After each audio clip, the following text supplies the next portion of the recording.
athari. وقد اجتهد في دفعها عن نفسه بكل طريق, na hakika yeye amejitahidi kwenye kuliondoa hilo balaa kutokamana na nafsi yake kwa kila njia. Kajitahidi aliondoe litokamana na nafsi yake likae mbali na yeye kwa kila njia. fama yazdadu illa tawaqqudan wa shiddatan, halizidi balaa hilo isipokuwa kule kuwaka na shida. Atawaqud ni kuwaka, yani ikawa lazidi ukali tayari hilo balaa. Kila akiendelea nalo bado lazidi kumletea ukali na kuwaka. Fama alhilatu fi daf'iha, swali sasa ni ipi hila kuhusu kunako kuliondoa hilo balaa? Ujanja gani? Kwa sababu hila ni ujanja na kufanya mbinu kuhusu kitu fulani. Mtu atumie hila gani, atumie ujanja gani ili aliondoe hilo balaa? Wama tariqu ila kashfiha, na ni ipi njia ya kuelekea kwenye kulitatua? Ni ipi njia ya kuelekea kwenye kulitatua? Kisha hapo yule aliyeuliza swali akamuombea dua mwenye kujibu. Farahimallahu man aana mubtala, Allah amrehemu yule ambaye atamsaidia aliyetahiniwa. Allah amrehemu yule ambaye atamsaidia mtahiniwa. Wallahu fi auni al-abdi, na Allah subhanahu wa ta'ala yupo kwenye kumsaidia mja. Wallahu fi auni al-abdi, na Allah subhanahu wa ta'ala yupo kwenye kunako kumsaidia mja. Ma kana al-abdu fi auni akhihi, muda wa kuwa mja yupo kwenye kumsaidia ndugu yake. Muda wa kuwa, zamania dharfia, muda wa kuwa huyo mja yupo kwenye kumsaidia ndugu yake. Aftuna majurin rahimakumullahu ta'ala, hapa akatakatolewa fatwa kisha akamwombea dua kwa mtolee fatwa, na Allah ajalie kwamba muwe ni katika walio wenye kulipwa. Allah akurehemuni. Faajaba al-Sheikh al-Imam al-Alim Sheikh al-Islam Mufti al-Muslimin, akajibu shekhe ambaye ni imamu mtambuzi ambaye ni shekhe wa Waislamu. Sheikh al-Islam, hii ni manqaba ambayo mtu hufikia kama anavyoitwa mwalimu wake Sheikh al-Islam Ibn Taymiyyah. Kadhalika vile Sheikh al-Islam Muhammad bin Abdul Wahhab. Mufti al-Muslimin ambaye ni mufti wa Waislamu. Shamsuddin, hili ndio jina lake. Abu Abdullah, hii ni kunia yake. Ibn Abi Bakr ibn Ayyub, Imam al-Madrasati al-Jawziyya, ambaye alikuwa ni imamu kwenye hiyo madrasa, anasibishwa na hiyo madrasa, ambaye pia baba yake alikuwa ni mwalimu kwenye hiyo madrasa. Rahimahullahu ta'ala, Allah amrehemu Imam al-Madrasati al-Jawziyya, ambaye ni imamu wa madrasa ya al-Jawziyya. Allah amrehemu. Kaanza kusema likulli da'in dawa'u, kila gonjwa lina tiba. Likulli da'in dawa'u, kila gonjwa lina tiba. Hichi kitabu chahitajia umakini sana, sababu kina faida nyingi sana. Kwa hiyo yahitajia kuwa tuwe hadhirin, sababu kuna faida nyingi sana, hasa kwenye munasaba wa mtu kuomba dua. Maana wengine hualamika sana, kila siku naomba tu hivyo. Alhamdulillah, kila sifa njema ni stahiki ya Allah jalla wa ala. Amma ba'd, na hii ndio miongoni mwa alama za wanachuoni, kwa maana yale ambao wanayoongea kwenye utangulizi zinakuwa mbwembwe, si nyingi, sio pale nimesimama kwenye manqaba hii adhima, ni utangulizi huu, ikiwa kwenye membari tukufu hii nikitakachoongelea baada ya dakika 10 ile si alama ya sawa. Yani tunabati hizo kurefusha maneno pasi na faida sio sawa, inakuwa mwisho wa siku ni laghau. Alhamdulillah, amma ba'd, kamaliza kila sifa njema ni stahiki Allah. Amma ba'd, faqad thabata fi sahih al-Bukhari min hadith Abi Huraira, hakika imethibiti kwenye sahih al-Bukhari kutoka kwenye hadithi ya sahaba Abu Huraira radhiyallahu anhu, Allah amridhie, ani nabii sallallahu alayhi wasallam annahu qala, kutoka kwa mtume sallallahu alayhi wasallam kwamba yamesema, ma anzala Allahu da'an illa anzala lahu shifaa, Allah subhanahu wa ta'ala hajateremshapo gonjwa isipokuwa kaliteremshia tiba, ponyo. Na hapa pia atatoa, mtu anaweza kujiuliza, mbona sasa kuna maradhi mengine tuambiwa hakuna dawa? Hadithi nyingine inayokuja hapa, na hii hadithi kaitaja Imam al-Bukhari kwenye sahihi yake, hadithi nambari 5246, na kadhalika Imam Ibn Majah kaitaja hadithi hii, na Imam Ahmad katika al-Musnad kaitaja. وفي صحيح مسلم من حديث جابر بن عبد الله قال, na kwenye sahihi Muslim kutoka kwenye hadithi ya sahaba Jabir ibn Abdullah amesema, qala Rasulullah sallallahu alayhi wasallam, amesema mtume sallallahu alayhi wasallam, likulli da'in dawa'u, kila gonjwa lina tiba. Kila gonjwa lina tiba, likulli da'in dawa'un, kila gonjwa lina tiba. Fa idha usiba dawa'u da, itakaposibiwa ile dawa ya lile gonjwa, kwa maana ikapatikana ile dawa ya lile tatizo. Kwenye baadhi ya vitabu kumeandikwa bari'a, na kuna sehemu nyingine vimeandikwa bara'a. Bari'a biidhnillah, na hii hapa hii ndio imeandikwa bari'a hii, bari'a biidhnillah, kwa maana huyo mtu atapona kwa idhni ya Allah subhanahu wa ta'ala. Likipatikana lile jambo ambalo ni sababu ya tiba la hilo gonjwa, mtu atapona biidhnillah jalla wa ala. Lakini vyote wajhu unaruhusika kusema bari au baraa, wajhu za kilugha zinaruhusu, wajhu za kilugha.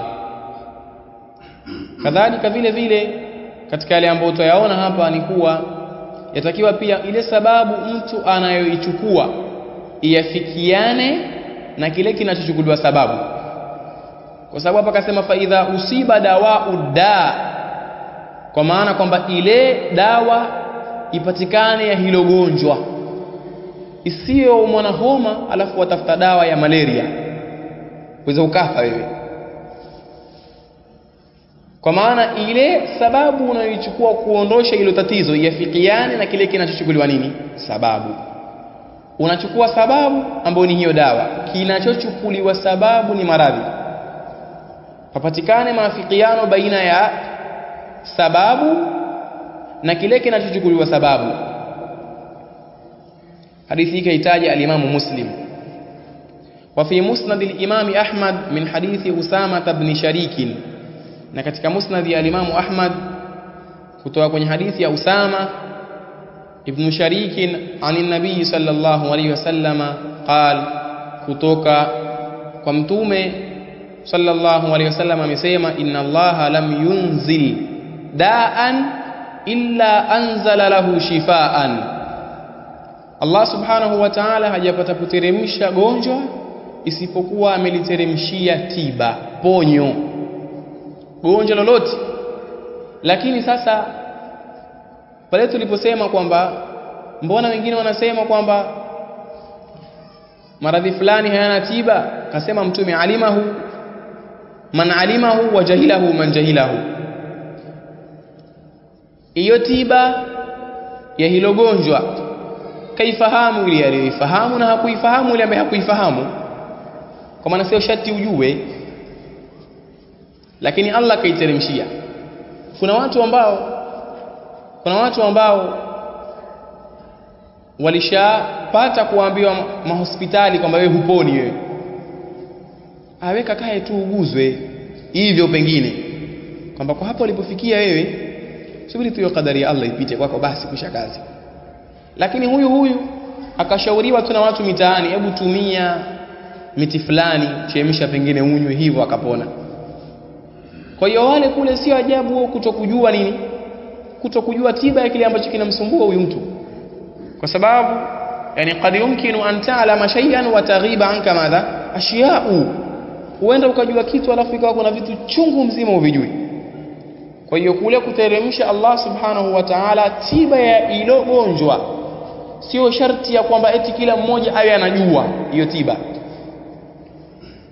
Kadhalika wa fi lafdhi, na katika tamko jingine imekuja wa fi lafdhi, na katika tamko jingine inna Allah lam yad'a da'an illa wada'a lahu shifaan.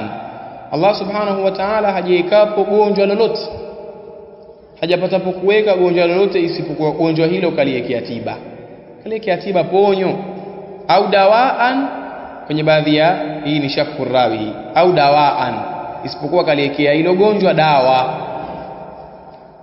Illa daan wahidan, isipokuwa gonjwa moja, ili hajaliwekea dawa.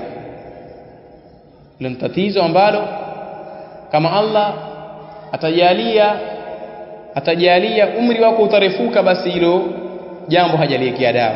Qalu ya rasulallahi ma hu, qalu ya rasulallahi ma huwa, wakasema ewe mtume wa Allah, ni gonjwa gani hilo ambalo Allah jalla wa ala yeye hajaliwekea tiba?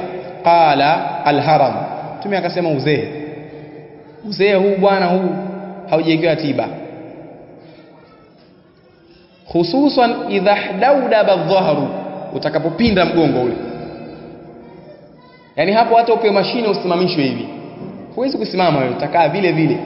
Na wakikusimamisha, yani subhanallah, angalieni jinsi ili jambo lilivyokuwa limeafikiana na nini na uhalisia. Na ndiyo sheria yetu sisi ya Kiislamu, inaafikiana na masalih fi kulli zamanin wa makani. Hata madokta hawajapata kujua dawa ya nini, dawa ya uzee, yani hata ukafanywaje wewe. Na ndio maana kwamba ukishapinda ule mgongo ule, yani ule ndio uhalisia wako. Tukisema tukunyooshe tutakukata mgongo sasa, hivyo ndio hivyo, kwamba eti tumnyooshe. Sikia mwani huwa wajukuu zangu, atakwambia watasema hivyo bibi au babu, kama mnamuua. Kwa maana ule ndio uhalisia. Allah kajalia kwamba ushafikia pale, na tiba ya hilo hakuna, hali ipo hivyo. Na Allah jalla wa ala kataja pia wa man nu'ammirhu nunakisuhu fil khalqi, na kadhalika vile vile Allah jalla wa ala akasema wa minkum man yutawaffa wa minkum man yuraddu ila ardhalil umur, na kadhalika ile marhala ya ash-shaykhuha huwezi ukaiepuka, uzee ule uepuki, huo ndio uhalisia. Na pia ndio maana ikajulikana wazi kwamba ujana ukikutoka hauwezi ukarejea. Kuna mambo matatu hayo yakipita yamepita, mambo matatu yakipita yamepita. Ndio maana kuna mshairi mmoja akasema thalathatun laysa laha iyabu, alwaqtu waljamalu washababu, vitu vitatu hayavina kujirejea. Thalathatun laysa laha iyabu, iyabun ay ruju'un, vitu vitatu havina kujirejea. Ndio maana kwenye ile aya aliposema Allah kwenye Qur'ani, kisha akasema inna ilaina iyabahum ay ruju'ahum, iyab kwa maana ya rujuu. Kadhalika kisha akataja alwaqtu, wakati ukiondoka wakati huwezi ukaurejesha kabisa. Ndio maana ikajulikana wazi mpaka watu wanaambiana alwaqtu kasaifi. Kuna wengine husema kaswa, la sio kaswa, la biswad bal bisin. Alwaqtu kasaifi, wakati ni kama upanga.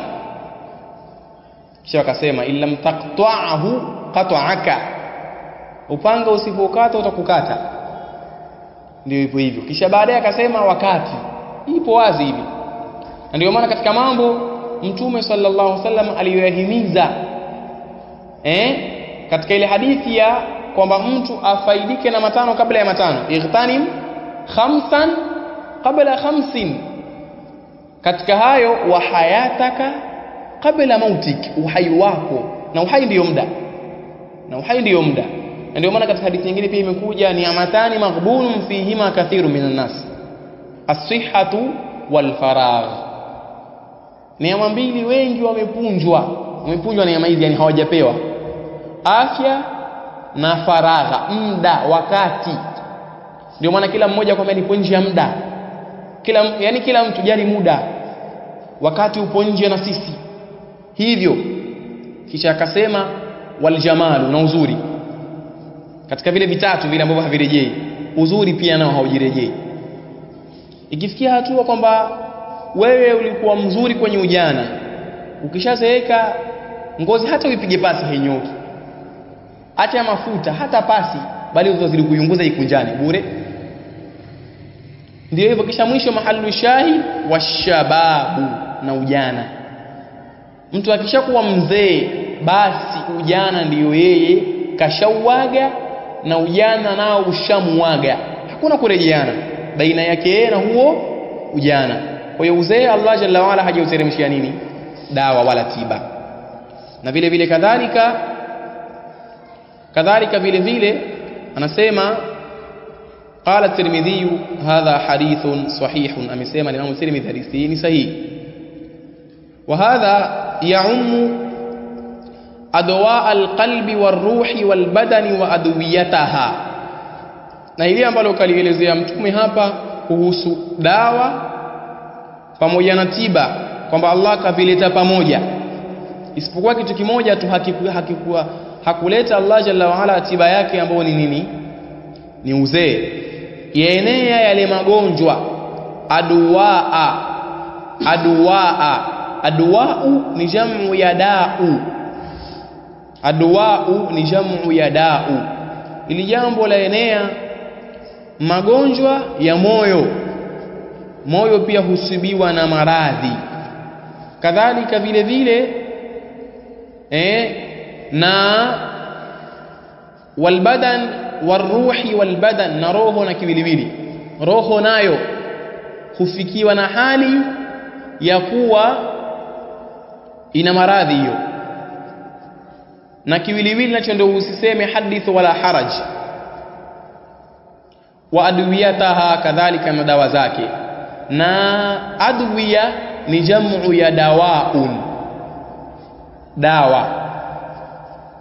وقد جعل النبي صلى الله عليه وسلم الجهل داء، na Allah Mtume sallallahu alayhi wasallam amejalia kuwa ujinga ni gonjwa. Ujinga yani mjinga yoyote ni adui wa nafsi yake, mjinga yoyote. Kisha wajaala dawaahu suala al-ulamai, na akajalia Mtume sallallahu alaihi wasallam ponyo, tiba, dawa ya ujinga ni kuuliza wanachuoni. Hiyo ndiyo dawa na ponyo la nini? La ujinga. Farawa Abu Dawud fi sunanihi min hadithi Jabir ibn Abdullah qala, amepokea al-Imam Abu Dawud katika sunani yake kwenye hadithi ya Jabir ibn Abdullah, amesema kharajna fi safarin fa asaba rajulan minna hajarun. Anasema Jabir, tulitoka kwenye safari akasibiwa mtu katika sisi na jiwe. Fashajjahu fi ra'sihi, likamtoboa na kumjeruhi katika kichwa chake hilo jiwe. Thumma ihtalama, tupo safarini tukalala, akaota. Kwa maana akaota sio uotaji wa kwamba eti aoteshwa njozi, akaota jambo la kuona kama afanya tendo la ndoa, akapatwa na jambo ambalo lamwajibishia aoge. Fasaala ashabahu, akauliza wale jamaa zake aliokuwa nao wale.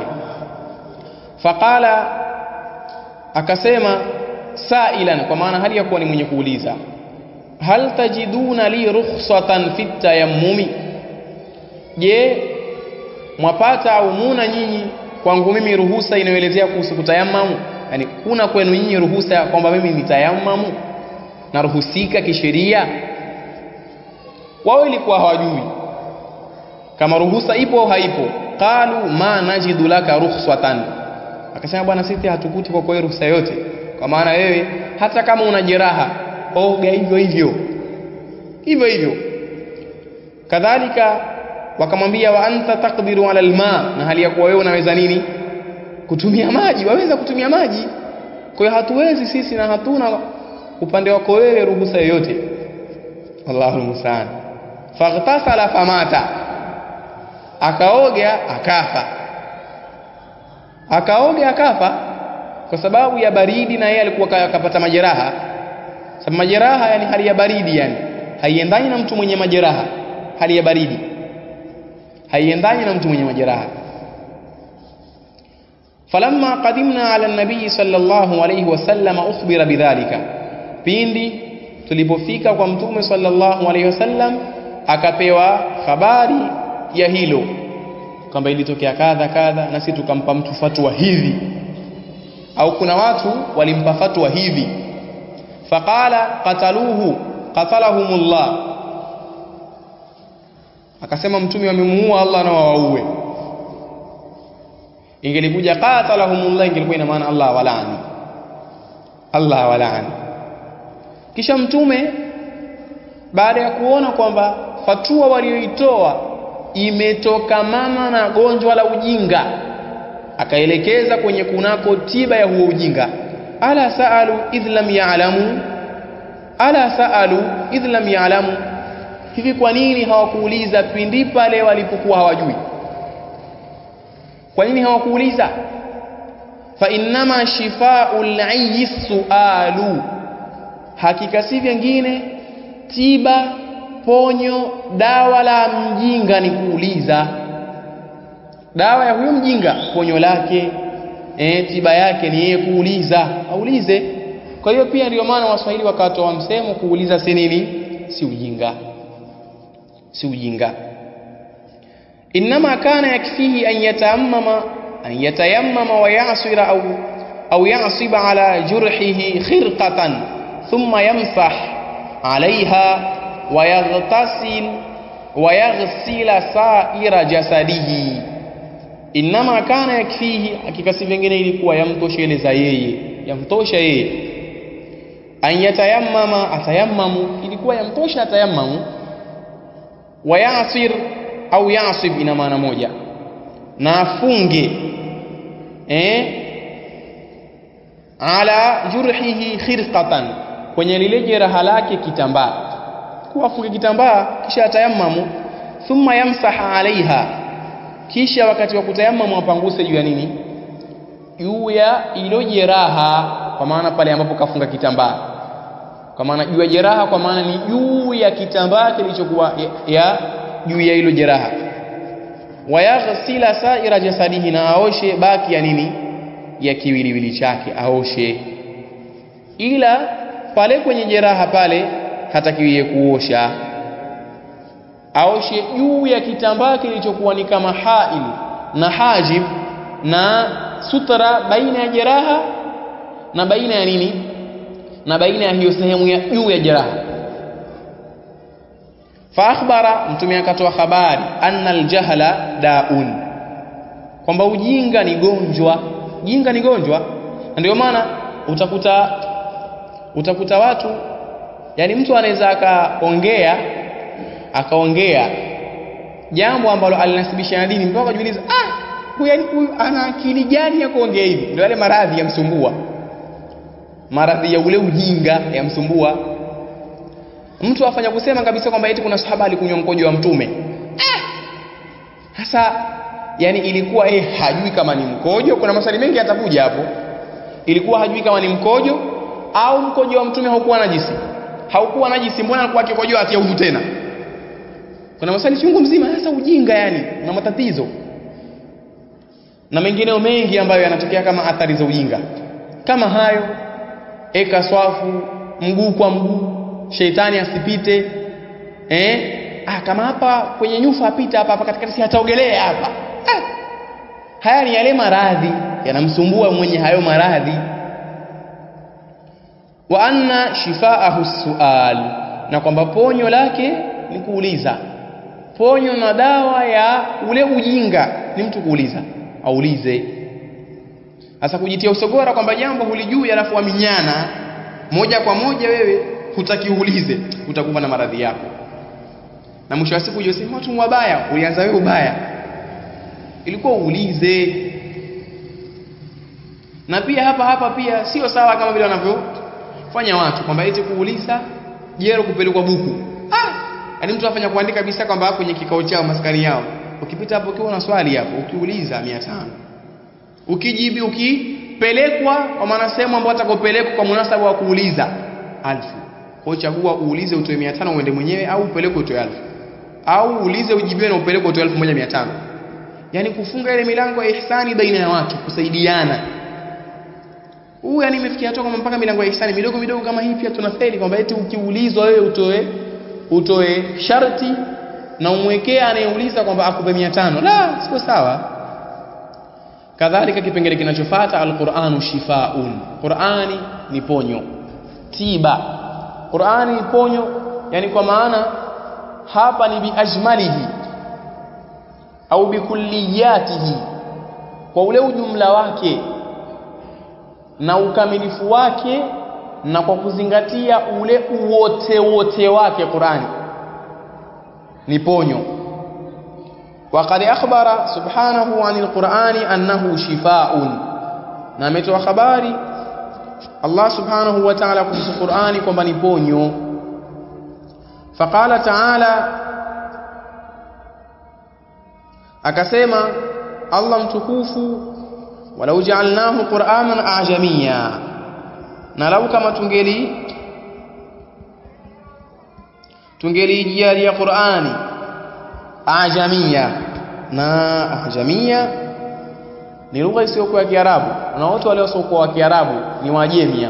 Sisi pia ni Waajemi, si Waarabu sisi. Au kuna Mwarabu hapa? Inaweza kuwa asili hizi zinaweza tembea sana hizi. Zakata na mtu ni Mquraishi alafu hatujui. Kujuana muhimu. Sio tu kuona wewe ni hohehahe kumbe sharafu yako kwenye nasaba ipo bwana. Lakini kama zilivyoona kwenye masaili ya jahiliya huko, kwa hiyo tukumbuke kule pia. Na kadhalika laqalu, Allah anasema na hapa wangelisema wao, laula fusilat ayatuhu, yani kwa nini zisingelifanywa uzuri zikafanywa itqani zile aya zake? Kwa maana hapo sisi imejaliwa kuwa Qur'ani ni ya Kiarabu, wasema kwamba kama yani laiti tungelijalia ni ya Kiajemi, wangelitaka iwe ya Kiarabu. Lakini ya Kiarabu waanza usogora sasa. Si ndio ile ilivyo, wakana al-insanu akthara shay'in jadala, mwanadamu kila kitu yeye ni mjadiliji. Na kadhalika wakana al-insanu ajula. Hii ndio hali ilivyo mwanadamu, kwamba anaweza akauliza jambo ambalo jibu lake lina madhara kwake yeye, yani na auliza adhurike. Na hiyo sio hali ya sawa, hiyo sio hali ya sawa. Na ndio maana pia Allah akatukataza pia ili jambo, la tasalu an ashiya'a in tubda lakum tasukum, musiulize kuhusu mambo ambayo yakidhihirishwa kwenu yatawaudhi, yatawakirihi na mtakereka.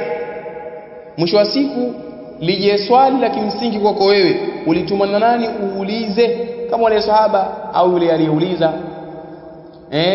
Allah mtume aliposema kwamba inna Allaha qad farada alaykum alhajja fahujju, akasema afi kulli amin ya rasul Allah, kila mwaka.